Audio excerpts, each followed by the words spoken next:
Welcome back, WNST, Towson, Baltimore, and WNST.net. And I know most of you who've been listening realize that we usually spend this week in Indianapolis, Indiana. Luke and I have taken a pass because the National Football League does not make it as interesting as we would like it to be from a Radio Row perspective. But this guy's out there working hard for The Athletic.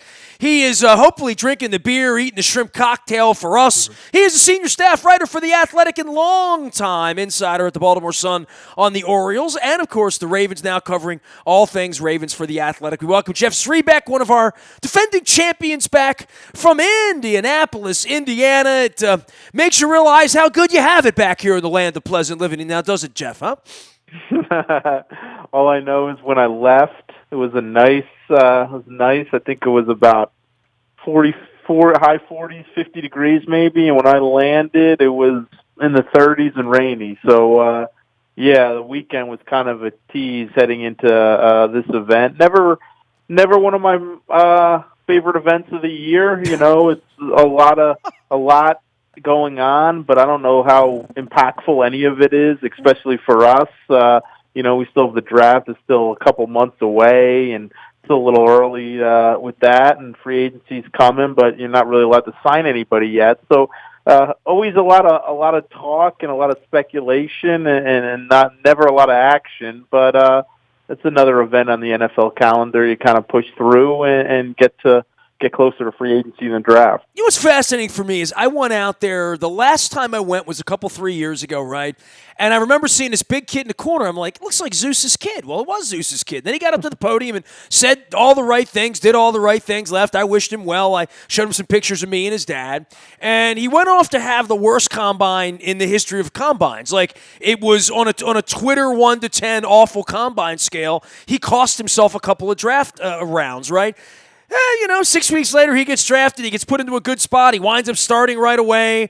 He's going to get his payday. He's going to get his money. He was 14-2 this year. It really is amazing that, you can cost yourself some money, but if you can play football, you haven't cost yourself an opportunity, right? Out there and, running around in shorts. If you can play football, that will all bear itself out once they draft you. Completely, and I spoke to Orlando Brown for a story I wrote this week, and it was, he laughs. He's like, yeah, I cost myself probably $20 million. And I get all that, but I wouldn't change a thing because, we all know what Baltimore meant to him growing up here. We all know what it meant to his dad. We know what the organization stands for in a lot of ways. And this was a perfect spot for him. It really was. It was great for him to come in and be around Ozzie Newsome, who was very close with his late father. It was important to have a guy like Marshall Yanda around who, kind of, if you want to talk about going about things the right way, he's as big of a guy that you can say that's gone about it like that. And, another young tackle in Ronnie Stanley. So Baltimore was a great situation for Orlando Brown. And let's, the Ravens benefited from it too, because they got a first-round caliber tackle in the third round, and he started 26 games in 2 years and has a Pro Bowl on his resume already. And I think the Ravens feel like they have, one of the best pairs of bookend tackles in the league. So, Brown's a cautionary tale this week, not just for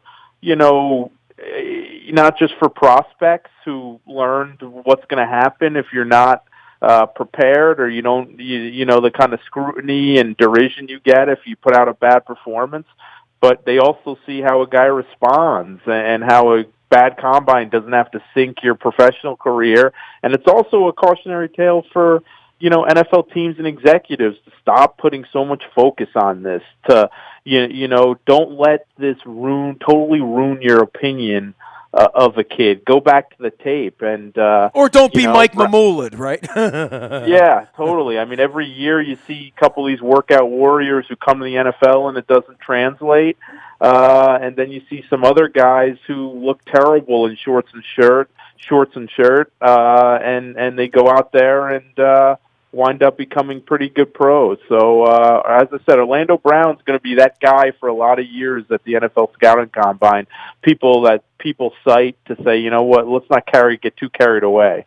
Jeff Zrebiec, along with Jamison Hensley and a few others, guys that I have spent most of the year after games trying to figure out where they're doing the post game at the LA Memorial Coliseum. We had a lot of post games, didn't we, you and me, and standing there and sort of our jaws out at 45-6 victories and these blowout 59-10 victories where we're standing in front of an all too happy John Harbaugh on many occasions. Man, the end came with a thud, right? And I don't know that I've talked to you at all. I don't know that I've seen you maybe more than once, since the season ended. We go into all right, we're going to cover the Super Bowl, and we're going to do this, and we're going to do that, and then there's going to be a couple of Tony Jeffersons, and wonder what's going on with Marshall Yanda. We'll find out, and if there's any off-season surgeries. But, this is a time for reflection for everybody, and I know Lamar Jackson showed up in Miami. I saw some other players down there running around a little bit, but this is kind of a rough off-season for you when you go 14-2, and you don't really pee a drop in the playoffs as they did 6 weeks ago. Yeah, and it kind of makes, people seem to forget that, everyone thought this was kind of, this isn't a team, I don't want to say rebuilding, you know what I mean, but this was kind of a team that was reloading on the fly a little bit, and this was not supposed to be the season where they put it all together, and they did, and it was the best regular season in team history, and they accomplished so much that should not be forgotten and should be remembered. But in the end, and they want it like this, you're defined by winning in the playoffs, and they didn't get it done. So it sets up something heading into this coming season that I think they're going to have to be aware of, and I'm sure they will. I mean, John Harbaugh understands this. What happens in the regular season is you need to win, you need to get to the playoffs, and you don't just, turn your nose up at AFC North titles. But, this team has to take the next step. This team has not won a playoff game since 2015? Or is it 14? One of those years. They're all mixing my head. Well, it was the 14 because it was after the 13. Right, exactly. Yeah, it was 14 when they won in Pittsburgh in that game, where they won as the road team Pittsburgh. But any way you look at it, that's too long for this team to go into a little bit of a playoff drought. So the next step of this young team that I think impressed us, amazed us, and did all these positive things is to learn to win in the playoffs, and that's going to be the big question heading into the season. Jeff Zrebiec joining us here from The Athletic. You can follow him at Jeff Zrebiec on Twitter, and, of course, subscribing to The Athletic. I'm a subscriber. I get the Christmas discount every year. For you with writing about the team, and I guess at this time, and Luke writes about the team, I talk about the team all day, it's really hard to be nitpicky about DeCosta and Harbaugh and Roman and Wink Martindale, and Wink gets a little bit more money, and that's great. But the way the franchise has done it, you can say, well, whatever players DeCosta picks out in Indianapolis, whatever they come back with at the end of April from the draft, they do put their work in, and they're usually right more than they're wrong. And for every, I guess Matt Elam, we can look back and talk about the kind of draft picks they've had. But this is the time of the year where they really do eat, that they are unemotional about Tony Jefferson. They will be unemotional about players. Last year was a weird time where this time of the year we were talking about, well, they'll keep Mosley, right? And Suggs will come back, right? And, and all the things that you think that you don't know, but certainly from DeCosta's perspective in the way he runs things and the way Harbaugh runs things, as a fan, as a guy that covers the team, my expectations are high for them. I expect them to add some good football players and be a pretty damn good team next year, Yeah, and I think you look at two things, that should allow them to do that. You have cap space. Now, the level of cap space is a little bit overblown. But it's a lot for them. They're rich by their standards.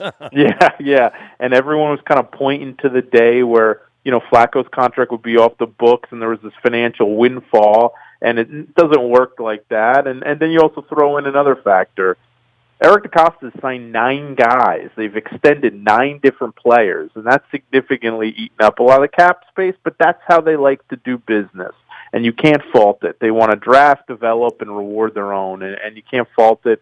It's a business model that's worked for them. It's also a business model that works for some of the more successful NFL teams that don't believe free agency is the key to building and maintaining a roster. And so that's one thing. And then they have their full complement of draft picks. You have 9 draft picks when the comp picks will get announced. And so they'll be able to do some things here. And, I think this offseason more than anything, I'm not saying you don't need to make a couple moves offensively, but they spent the last couple of off seasons rebuilding their offense, and kind of one of the results is what we saw this past season. Now this year, this is time where they need to to rebuild their defense, get a little more, get a few more playmakers, get some help along that front seven. I'll give Wink Martindale, who got a recent contract extension, all the credit in the world. I mean, but if you look at their personnel this past year in their front seven, now their secondary is stacked. That's anybody would have that personnel. In their front seven, they had a couple good run stoppers, a pretty good pass rusher in Judon, but it's pretty much a bunch of guys. There are several of them they brought off the street because they were playing so poorly early in the year. So they need to find those pieces, those impact playmaking defensive players along their front seven that they've had for so many years. And I think when you look at the cap space, when you look at the 9 draft picks, I think a lot of it is going to go to trying to find those pieces. D-line, linebackers, wide receivers, is that the way you see it? Yeah. I think pass rushers, I think they need kind of along the front seven, I think they need at least 2 pass rushers, and outside edge rusher, and also, for so long, this team, ever since Nada left, this team has kind of lacked that interior pass rushing presence. That's a big part of today's game. I think they need to get that guy. So 2 pass rushers, at least a middle linebacker, and then I think you look at, you need a wide receiver. And the big question, Nestor, is what does Yanda do? And sure. For much of the year, the sense in that building was he was done. This was it.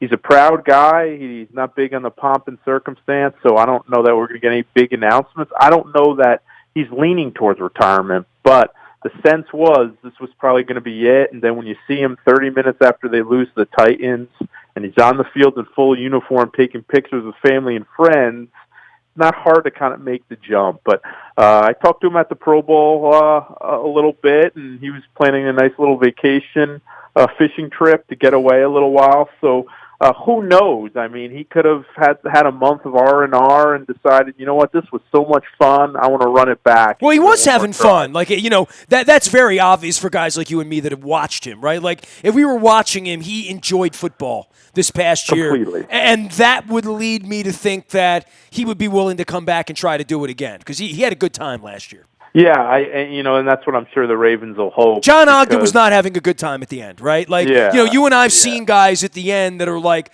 that guy's not really, Steve Smith wasn't really digging it so much at the end, right? Yeah, and I think we saw kind of a Yanda that we hadn't really seen as much in recent years, and it was good. It was great to see. I think everyone, and he still plays at a very high level, so I think they're hoping.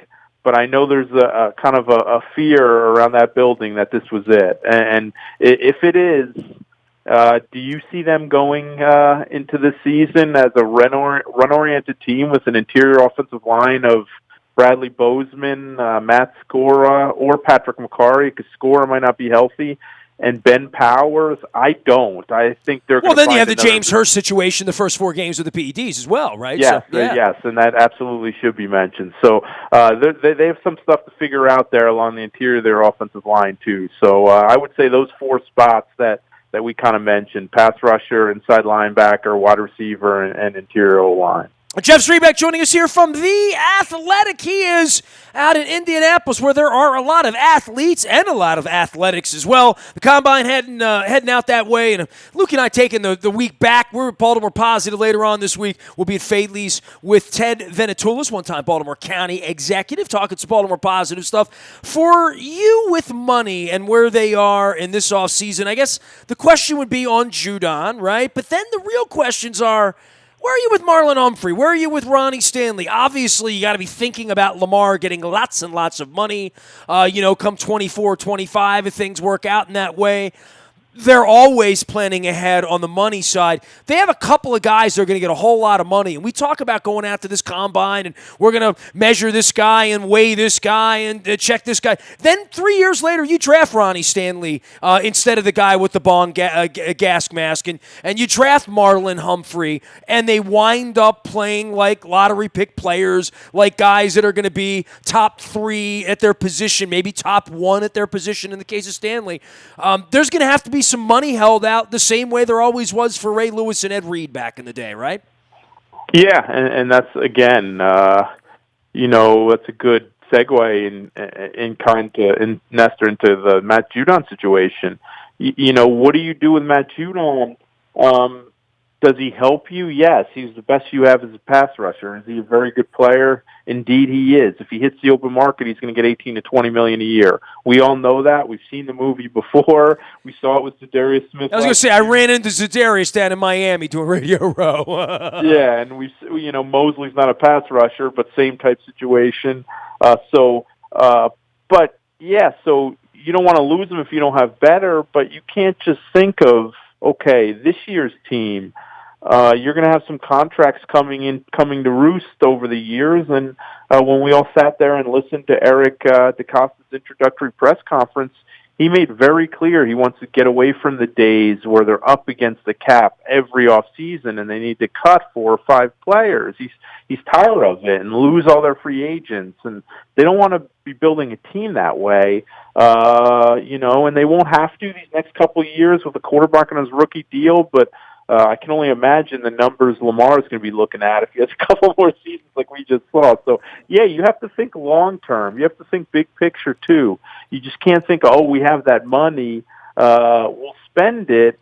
There's going to have to be some tough decisions made going forward to knowing that, this offseason would be the year you should jump on Stanley because you don't, next year you'd have to franchise him to keep him. And then we're back in this whole, should we franchise him? Can we agree to extension dance? Or should we trade him like they're doing now with Judon? And then Humphrey's probably a year away, although you could get on him this offseason too. But realistically, you're going to pick up his 5th-year option. So technically he still has 2 years left. So if you went about it next offseason, you'd be okay. But Stanley's the guy this year, but then every other year we're going to be talking about another key player or 2, and then you look at the success they've had in that one draft with, Orlando Brown, who we already talked about, and Lamar Jackson, and Mark Andrews, and Bozeman, and those guys. That's going to be a lot of guys that need to be paid in 2 or 3 years. So that certainly has to enter Eric DeCosta and the Ravens Brain Trust thinking. You can't just be giving out big-time deals without acknowledging what it could do for your, on future caps. Jeff, the other teams in the division, boy, it feels like the Steelers are scuffling around, waiting on Ben Roethlisberger. Obviously, the Bengals could have a war going on with their kid, right? And the Browns are browning, as they always seem to do. This is a nice sort of purple water stretch for the Ravens here in this offseason. The one thing the Steelers can't do is be 14-2 the next 8 months, right? You sit here and you say, you have the most talent, you have the cap space, you have the draft picks, you have the quarterback, you have the coach, you have the stability. This is a period here in a draft time and a signing period where the Ravens can really separate themselves for the next 2 or 3 years from the rest of these cats, right? Yeah. Last year at this time, I think some people, well, not at this time, but once the Browns start doing all that in free agency and getting the guys they did, picking up Beckham, I think a lot of people thought the Ravens may be the 3rd best team in the AFC North. Now, I would hate to know what's going to have to happen this offseason for them not to be the perennial favorites. I think they're going to be looked at as the favorite. And when you have pretty much all your pieces in place offensively, except maybe one or two you need to add. And defense, you've shown ability to consistently turn over the defense and get young guys into bigger roles. I think people feel like this team is going to be, kind of one of those chic choices to win the Super Bowl heading into the year, and they're trending younger too while they're doing it. They have 18 free agents, I think, a handful of them, and some of them, the older guys, will probably be gone. So they've 9 more draft picks to bring in. So this will be a pretty young team too. So there's no doubt this is growing into the type of team that, Eric talked about. He doesn't want to just be kind of a one-year hit. They want to make a run at this. They want to be year in, year out, kind of having a flexible and kind of evolving roster that's trending younger. And then they're in that window right now because the Bengals are a mess. Burrow surely doesn't seem like he wants to play there, although he may not have a choice. And there is a correlation to me stopping coming to Indianapolis and drinking when Marvin Lewis stopped coaching Bengals. I'm just saying. It did sort of overlap. When Marvin left Indianapolis, I left too. Yeah, and we'll see. I mean, the window's got to be getting pretty close. It's closing on Roethlisberger, at least given his age, and I can't take the Browns seriously until they win something. I fell into the trap. Not that they were going to be a Super Bowl team like some thought, but I thought they would be good. Thought they'd be a 9-10 win team this past year, and I underestimated just how much negativity and how much incompetence and just kind of the losing culture still exists there, which I'll never make that mistake again. So the Ravens will be the front runners here, and they have a chance to reel off a couple of good years, and we'll see. There's a team in Kansas City that they're going to have to get over too. Dude, you spent a long time covering baseball, so I'm going to come off the top rope right now with an elbow and throw you a baseball question. What do you make of the whole cheating thing? I mean, you were in and out of these locker rooms. You did it for a decade. You did it a long, long time. And to see what's happened with baseball here, and we're a year and a half left on the Orioles lease, and I'm the only one talking about it. I think it's sad. I really do. I think you look at it, and for years I was in a clubhouse for a long time, and you'd hear guys all the time talking about signs and ways to decipher signs, and peering in and doing all that stuff, looking in from the dugout. But then you go start talking about banging trash cans and video feeds, and it's pretty sad. And what did you think the first time you saw Altuve? I had read all the John Boy and all that, but when I saw the Altuve thing, right after the Ravens got eliminated, it was early January, I saw that, and that blew me away. When he said, "Don't take my jersey off," that did me in. That moved me over the top to, oh my God, that's where they are, huh? Yeah, and I don't like the way they've handled it at all. I mean, you've not seen an ounce of contrition from any of those main players. I guess Carlos Correa, you have. He's been kind of vocal about how they kind of are getting what they deserve, but otherwise, there still seems to be an arrogance from the top level of that organization on down, and frankly, they just don't seem to get it. And I was stripping them away of the World Series in the beginning. But the more that came out, the more you heard, the more certain their players that went elsewhere, kind of admitted stuff. I don't, I certainly think the players got off way too easy. I'll say that. It's tough to be the commissioner and the judge and the jury, right? Goodell found that out a couple of years ago. Absolutely is. It really is. And, and I think it does go on. I think there was probably different schemes around, MLB locker rooms and clubhouses for years of different ways to try to get some information and whatever. So I think people are necessarily reluctant to point the finger because, someone's always doing something in every clubhouse. But this is just clearly over the top, and definitely a black eye for baseball. Jeff Zrebiec is luckily covering the National Football League. He's out in Indianapolis all week long for full combine coverage. Make sure you're checking him out at The Athletic as well as on Twitter. Bring home some stale nachos for me, okay? I will do, Nestor. Great talking to you. Jeff Zrebiec from The Athletic on the Ravens beat. Luke's around this week as well. We usually go out to Indianapolis, but we've decided to, if they don't want us, then why are we going? You know, I mean, we're going to be out there, got to get some work done. Saves my liver, especially on Tuesday and Wednesday night this week, so as well as bad weather. We go to Indianapolis this year. We go to Houston. We're going to Philly. We're going to Washington. We're going to New England. We'll have some WNST road trips coming your way, as well as more information on the Preakness, as it's in Annapolis on Tuesday this week as well, talking about all things Pimlico and the renovation. So big stories around, as well as the top-ranked Terps in the Big Ten and the Big Ten tournament coming up 2 weeks from now. So a little basketball, a little baseball, a little football. We got you covered around here, as well as some Baltimore positive. The buyatoyota.com audio vault is there 24 hours a day from anywhere in the world on your mobile device by downloading the TuneIn radio app. We do come in crystal clear from anywhere in the world. We are WNST.net, AM 1570 and WNST Towson, Baltimore, and we never stop talking Baltimore sports.